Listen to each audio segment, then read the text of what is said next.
പ്രതിപക്ഷ നേതാവ് വി.ഡി. സതീഷിനെതിരെ കടകംപള്ളി സുരേന്ദ്രൻ നിയമ നടപടിക്ക് കോടീശ്വരന് ദ്വാരപാലക ശില്പം വിറ്റുവെന്ന പരാമർശം പിൻവലിച്ച് മാപ്പ് പറയണമെന്നാവശ്യപ്പെട്ട് വക്കീൽ നോട്ടീസ് അയച്ചു. പരാമർശം പിൻവലിച്ചില്ലെങ്കിൽ 2 കോടി രൂപ നഷ്ടപരിഹാരം ആവശ്യപ്പെട്ട് കേസ് നൽകുമെന്നും നോട്ടീസിൽ പറയുന്നു. കെ.ആർ. സാജു തുടരുന്നുണ്ട്. കെ.ആർ. സാജു, നിയമസഭയിലും ഒപ്പം നിയമസഭയ്ക്ക് പുറത്തും പ്രതിപക്ഷ നേതാവിന്റെ പരാമർശത്തിൽ വലിയ രീതിയിലുള്ള വിയോജിപ്പ് കടകംപള്ളി സുരേന്ദ്രൻ, മുൻ ദേവസ്വം മന്ത്രി കൂടിയായ അദ്ദേഹം രേഖപ്പെടുത്തിയിരുന്നു. ഇപ്പോഴിതാ വക്കീൽ നോട്ടീസും അയച്ചു. എന്താണ് ഇതിന്റെ വിശദാംശം?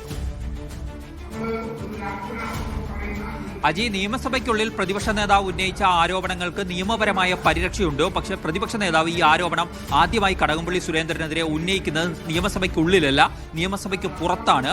അതായത് 2019 ശബരിമലയിൽ നിന്നും ദ്വാരപാലക ശില്പം കടത്തിക്കൊണ്ടുപോയി എന്നും അത് ഒരു കോടീശ്വരനായ വ്യവസായിക്ക് മറിച്ചു വിറ്റു എന്നുമായിരുന്നു പ്രതിപക്ഷ നേതാവിന്റെ ആരോപണം. അന്നത്തെ ദേവസ്വം മന്ത്രിയായ കടകംപള്ളി സുരേന്ദ്രനും CPM നേതൃത്വത്തിനും ഈ കോടീശ്വരനായ വ്യവസായി ആരാണ് എന്ന് അറിയാമെന്നും പ്രതിപക്ഷ നേതാവ് ആരോപിച്ചിരുന്നു. അതായത് ഇങ്ങനെ കടത്തിക്കൊണ്ടുപോയ ദ്വാരപാലക ശില്പം വിറ്റത് ദേവസ്വം മന്ത്രിക്ക് അറിയാം എന്ന പ്രയോഗമാണ് നടത്തിയിരിക്കുന്നത്. മുൻ ദേവസ്വം മന്ത്രിയായ കടകംപള്ളി സുരേന്ദ്രൻ അറിയാമെന്നായിരുന്നു പ്രതിപക്ഷ നേതാവിന്റെ ആരോപണം. ഈ ആരോപണം തെറ്റാണ് എന്ന് നിയമസഭയ്ക്കുള്ളിൽ ഇന്നലെ പ്രതിപക്ഷ നേതാവിനെ വെല്ലുവിളിച്ചുകൊണ്ട് തന്നെ കടകംപള്ളി സുരേന്ദ്രൻ ആവർത്തിച്ചു വ്യക്തമാക്കിയിരുന്നു.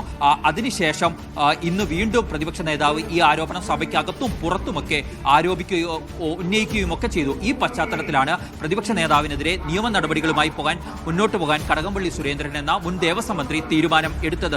അഡ്വക്കേറ്റ് രാജഗോപാലൻ നായർ മുഖേനയാണ് വക്കീൽ നോട്ടീസ് അയച്ചിരിക്കുന്നത്. ഈ വക്കീൽ നോട്ടീസിൽ പറയുന്നത് ഈ ആരോപണങ്ങളെല്ലാം തന്നെ അടിസ്ഥാനരഹിതമാണ്, അതിനാൽ അത് പിൻവലിച്ചു മാപ്പ് പറയണം. അതിന് തയ്യാറാവാത്ത പക്ഷം 2 കോടി രൂപ മാനനഷ്ടം ആവശ്യപ്പെട്ടുകൊണ്ട്, നഷ്ടപരിഹാരം ആവശ്യപ്പെട്ടുകൊണ്ട് കോടതിയെ സമീപിക്കും എന്നാണ് ആ വക്കീൽ നോട്ടീസിലുള്ള മുന്നറിയിപ്പ്.